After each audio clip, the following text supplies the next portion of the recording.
comprar, por exemplo, esse potencial construtivo. Ele pode transferir daquela área para essa outra. Certo. É uma forma dele ter algum tipo de bônus, né, por preservar o imóvel. E equilibra o desenvolvimento. Desculpa, menina, é só para fazer o paralelo, é porque assim, com o solo criado, esse recurso vai vir para o poder público e com a transferência ele vai para o privado, digamos assim. É daí para...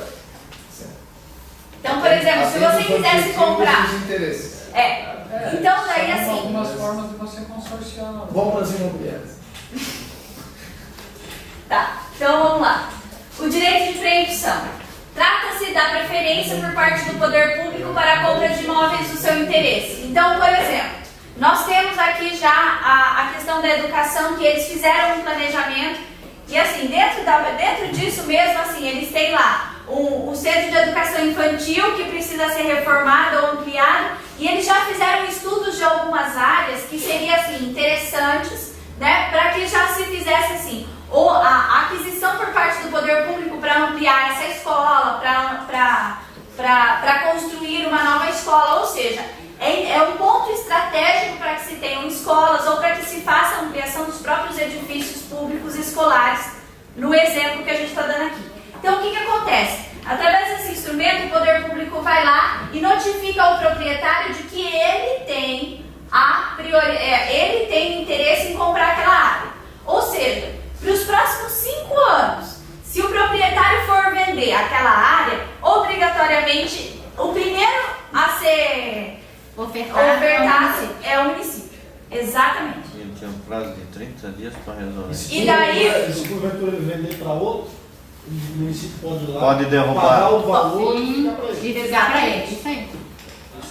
E é valor do mercado. E é valor de mercado, exatamente. Tem prazo. Então, tem prazo. O município ele tem um prazo para se manifestar também. Quando o proprietário vai lá e quer comprar, o município tem um prazo para falar assim, se quer comprar ou não. Se o município não tiver a intenção de comprar, ele se manifesta por escrito e libera o proprietário para vender para outra pessoa.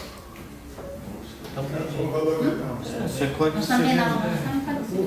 Bom, aí a questão assim, do direito de preempção, ele pode ser incidido dentro assim, de uma forma geral, em tudo aquilo que envolve a característica da coletividade. Então assim, espaços públicos de lazer, para reserva fundiária, para promoção de projetos de habitação de interesse social, para direcionamento da expansão urbana, implantação de equipamentos urbanos e comunitários, execução de programas e projetos de habitação de interesse social e regularização fundiária, instituição e criação de unidades de conservação e de proteção ambiental ou paisagística, desenvolvimento de atividades de ocupação produtiva para geração de trabalho e renda, preservação do patrimônio arquitetônico, imóvel, características históricas ou culturais relevantes. Aí nós temos as operações urbanas consorciadas, que na verdade assim, seria um instrumento para que você pudesse recuperar ou transformar uma determinada área que atualmente está degradada e que envolve vários esforços. Na verdade, a princípio, não teria alguma área onde a gente pudesse estar incidindo esse instrumento exatamente em Tubarão.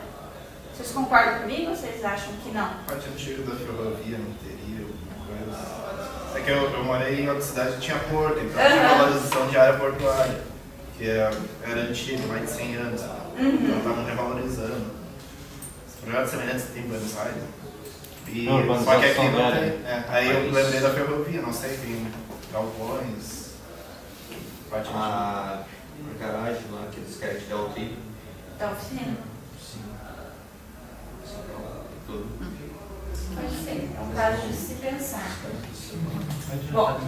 Pois é, aqui é um fato que a rede já se manifestou, é só fazer um investimento lá e liberar. Agora precisa do poder público ter o dinheiro para. A ferrovia vai construir. Não, ela não vai construir. Aquilo lá, ela já começaram uma obra lá. No novo local? Pois é. Sim, Não é a ferrovia que está pagando, quem pagou aquilo ali foi não sei se foi o município ou o governo federal. Já liberou verba, só que não mudaram até hoje. Foi do lixo. Bom, além disso, nós temos instrumentos de democratização da gestão urbana, que além de regulamentar a questão dos conselhos, ele traz também a questão do estudo de impacto de vizinhança. O que seria esse estudo de impacto de vizinhança? É um instrumento que vai ser implantado através de lei específica, que tem por objetivo estudar os impactos e as intervenções necessárias para todos os empreendimentos públicos ou privados que causem impactos no meio urbano ou rural. Então, o que acontece? Normalmente, você tem assim, em algumas áreas, você tem alguns usos, que não é o caso do Tubarão, porque aqui pode em todos os lugares, mas, por exemplo, digamos que nós criamos uma área estritamente residencial. E daí, essa área, ela pode ser um comércio? Pode. Se ela não causar impacto na vizinhança, ela pode. Então, assim, é uma forma de você, assim, você começar a estudar caso a caso e liberar algumas coisas. Porque o que acontecia antes? A gente engessava muito as cidades. Porque, assim, por exemplo, você vai fazer comércio, comércio só pode fazer aqui. Você vai fazer indústria, indústria só pode fazer aqui. Você vai fazer residência, residência só pode fazer aqui. E você não mescla a questão dos usos. E de repente pode ser algo que não tenha grandes problemas você instalar naquele local. Pode ser até algo que seja bom para a cidade como um todo. Então, esse instrumento do estudo de impacto de vizinhança, ele pode ser exigido, por exemplo, para a gente passar de um uso que é permitido para passar para um uso que seja tolerado. Por exemplo, olha, nessas áreas aqui dentro do zoneamento, a gente tolera alguns usos. Qual seria esse instrumento para você passar do permitido para o tolerado? Você fazer o estudo de impacto de vizinhança. Se analisar quais são os ônus e quais são os bônus que você vai trazer, se tem características negativas que o empreendimento vai trazer, mas que elas podem ser sanadas de alguma forma, ele pode se instalar lá. Tem compensações também. Tem compensações e... Isso pode, né? Se vai ter impacto, não pode ter compensação.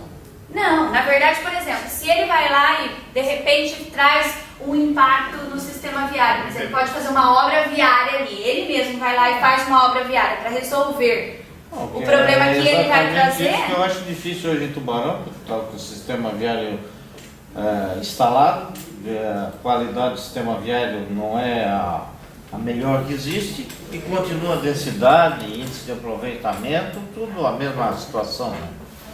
Tanto é que a gente vê que onde está crescendo agora, onde tem essas vias, Avenida Martins Cabral, margem esquerda, né? O resto, as oficinas, por exemplo, para mim, acabou, né? Comércio, não tem mais nada, não sai no prédio, não sai mais nada. Eu não sei se eu entendi o que seria isso, mas eu vou lhe contar o que nós estamos fazendo hoje para ver se nós estamos criando um condomínio industrial. E algumas empresas que estão no centro da cidade, algumas indústrias, nós estamos levando para esse condomínio industrial. Só que no local onde ela está estabelecida hoje, por exemplo, tem uma no bairro Recife aqui, quando ela se instalou lá, há 19 anos atrás, não tinha ninguém, hoje está cheio de residência. Então, o que nós queremos fazer? A partir do momento que essa empresa, essa indústria for para esse condomínio industrial, naquele local ali fica impedido de qualquer tipo de construção que não seja residencial. Só que, se ele fizer um estudo de impacto de vizinhança, o proprietário do imóvel, e esse estudo de impacto de vizinhança autorizar, por exemplo, ali fazer uma padaria, ele faria-se uma padaria. Por exemplo, acho que um supermercado já não daria, porque o motivo de nós estar tirando ele ali é o problema de poluição sonora e um problema de trânsito, caminhões carregando, descarregando. Então, o supermercado diminuiria a poluição sonora, não teria mais trânsito. Então, eu não sei se é isso. E é mais ou menos isso, ele faria um estudo de impacto de vizinhança. Por exemplo, se você tem uma atividade que vai ter ali, que vai ter um problema de som, mas você vai lá, faz o estudo de impacto de vizinhança e dentro desse estudo você diz que você vai fazer todo um tratamento para, né, coibir esse problema. Ok, se o poder público entender que isso é suficiente, é suficiente. Então daí assim, o que vai trazer, o que vai avaliar o impacto de vizinhança? Ele vai ver em relação ao adensamento populacional, aos equipamentos urbanos e comunitários já existentes, ao uso e à ocupação do solo atual, a valorização imobiliária, a geração do tráfego, a demanda por transporte público, paisagem urbana, patrimônio natural e cultural. Vai avaliar quais são os pontos negativos e positivos que virão com a implantação desse empreendimento,